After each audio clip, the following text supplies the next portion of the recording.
Bonjour les amis, bonjour. Aujourd'hui nous sommes le 10 février 2023 et je voudrais aujourd'hui vous interpeller sur une question qui me tient à cœur. Souvent nous disons que le serpent dit à la femme « Pas du tout, vous ne mourrez pas, mais Dieu sait que le jour où vous en mangerez, vos yeux s'ouvriront et vous serez comme des dieux, connaissant le bien et le mal. » La femme s'aperçut que le fruit de l'arbre devait être savoureux, qu'il était agréable à regarder, qu'il était désirable cet arbre puisqu'il donnait l'intelligence. Elle prit de son fruit et en mangea, et elle en donna aussitôt à son mari, qui en mangea. Oui, et leurs yeux à tous deux s'ouvrirent, et ils se rendirent compte qu'ils étaient nus. Oui, frères et sœurs, aujourd'hui, ce texte de la Genèse, où nous voyons la femme être tentée par le diable, voit également l'homme céder à la proposition de sa femme. Alors, est-ce que c'est la responsabilité de la femme? Est-ce que c'est la responsabilité de l'homme de céder à la tentation? J'ai envie de vous dire, qu'importe savoir qui est responsable dans cette histoire. L'essentiel, c'est de lire le psaume qui vient juste après, pour comprendre un petit peu ce que Dieu veut nous faire comprendre. Heureux dont l'homme dont la faute est enlevée et le péché remis. Heureux l'homme dont le Seigneur ne retient pas l'offense, dont l'esprit est sans fraude. J'ai dit, je rendrai grâce au Seigneur en confessant mes péchés. Et voilà, tu as enlevé l'offense de ma faute. Ainsi, chacun des tiens te priera aux heures décisives. Même les eaux qui débordent ne peuvent t'atteindre. Tu es un refuge pour moi, mon abri dans la détresse. Le champ de délivrance, tu m'as entouré. Eh bien oui, ce psaume nous fait comprendre que, qu'on soit homme ou femme, là c'est vraiment la question de l'homme ou la femme, hein, c'est l'homme en général dont il s'agit. Le Seigneur a enlevé la faute et à compter de ce jour, on ne peut plus retenir la faute qui est chez l'homme ou chez la femme. Il est important que l'homme se reconnaisse, l'homme dans son ensemble, c'est-à-dire hommes et femmes réunis, reconnaissent son état de péché.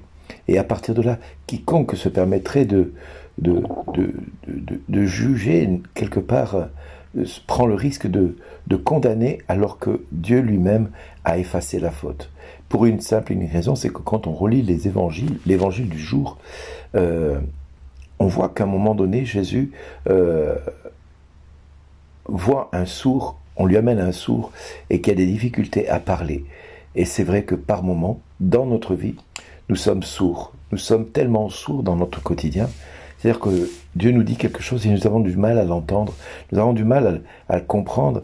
Et on a beau essayer d'expliquer ce que nous vivons, c'est impossible parce que notre langage, notre verbiage est sans sens quelque part. Notre faute est tellement grande dans notre cœur que nous ne pouvons pas arriver à confesser cette chose qui est très dure. Et pourtant la miséricorde de Dieu est de toujours à toujours. Et Jésus va toucher les oreilles de l'homme et va lui dire « Ephata », c'est-à-dire « ouvre-toi à la grâce de Dieu, ouvre-toi à la miséricorde de Dieu ». Eh bien, c'est ce que Dieu nous demande de vivre, c'est de nous ouvrir à la miséricorde de Dieu, de nous ouvrir à cette faute qui peut être des fois difficile à confesser. On a tous, plus ou moins, un jour ou l'autre, eu dans notre cœur, moi c'était la pornographie à un moment donné, mais pour d'autres ça peut être autre chose, et c'est vrai que nous avons eu tous à un moment donné le désir de confesser quelque chose que nous vivions, qui n'était pas du tout ce que Dieu nous demandait de vivre, mais que quelque part on avait du mal à confesser, qu'on avait du mal à délier de notre cœur, parce que notre langue était comme liée au péché, comme liée à ce qui nous entravait dans notre cœur. Eh bien, le Seigneur vient nous libérer et vient nous pardonner. Et ce n'est pas un homme ou une femme qui connaîtrait notre péché, qui pourrait à ce moment-là nous montrer du doigt, parce qu'il est autant pécheur que nous, autant responsable de notre péché que nous le sommes. Et ce péché ne peut pas être une péché d'accusation.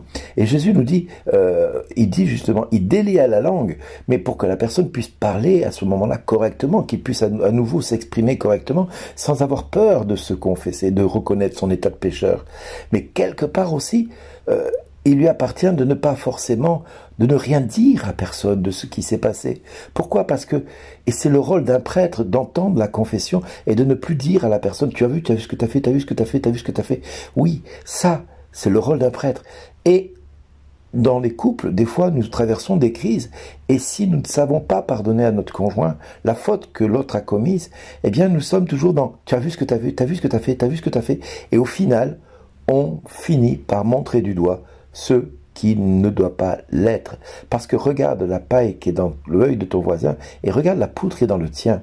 Et ça, c'est capital d'entendre cela, parce qu'il faut bien comprendre que si Jésus fait entendre les sourds et parler les muets, c'est aussi pour que eux puissent avoir la grâce de pouvoir dire à Dieu ce qu'ils ressentent, ce qu'ils vivent et ce qu'ils entendent de leur vie, ce qu'ils entendent de ce que Dieu pense d'eux aussi. Parce que si Dieu dit ouvre-toi, c'est ouvre-toi à la grâce, ouvre-toi à la miséricorde.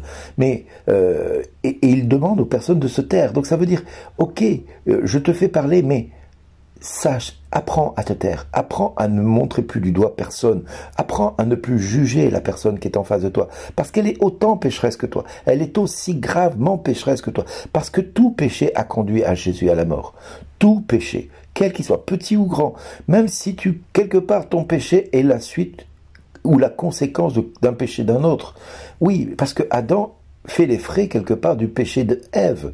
C'est ça que ça veut dire. Ça veut pas dire que c'est parce que c'est la femme, mais c'est parce que la femme, à un moment donné, a commis un péché et qu'elle a entraîné par cela même l'homme qui était derrière.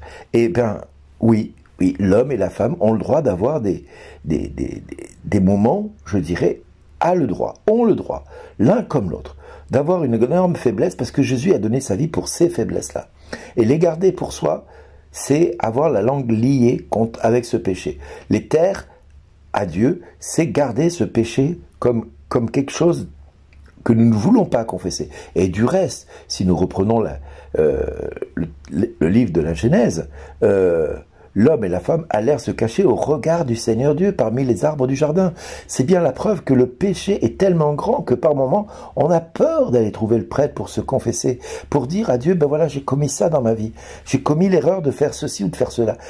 Mais Dieu, quelque part, il n'est pas dans l'accusation, puisque son jugement est miséricorde. Qui sommes-nous pour dire à un frère ou à une sœur, tu as vu ce que tu as fait, tu as vu ce que tu as fait, c'est de ta faute si ceci s'est passé ensuite, c'est de ta faute que cela se soit produit. Ben oui, c'est vrai, c'est une réalité, mais tu ne fais que rajouter au péché de la personne une accusation qui ne lui incombe pas, parce que le péché est l'issue et la conséquence d'une tromperie de la part de l'ennemi, d'une tromperie magistrale de la part de l'ennemi, qui t'a fait croire que c'était agréable à regarder, qu'il était désirable cet arbre, et que tu pouvais tout espérer avec cet arbre.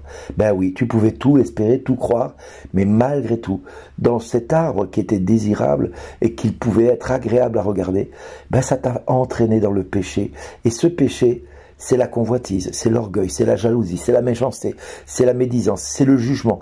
Et bien ce péché, il est là. Et nous devons à un moment donné confesser que, Seigneur, j'ai du mal à dire mon péché, j'ai du mal à reconnaître mon péché, parce qu'il est douloureux. Et je dis souvent à des personnes qui vivent des choses difficiles dans leur cœur, n'ayez pas peur d'aller trouver un prêtre, il ne vous mordra pas, parce que lui-même est pécheur. Donc ne craignez pas cela. Alors, frères et sœurs, que la grâce du Seigneur vous donne la grâce de pouvoir pardonner, d'être pardonné, mais surtout la grâce de ne plus juger, de ne plus condamner votre frère ou votre sœur, parce qu'il vous a blessé par son péché, ou qu'il vous a entraîné par son péché dans son péché. Eh bien oui, Seigneur, nous avons tous et toutes à un moment donné le devoir d'être miséricorde les uns envers les autres, et de nous pardonner les uns les autres. Soyez bénis, dans le nom de Jésus. Je vous embrasse très fort. À bientôt. Merci d'exister. Au revoir.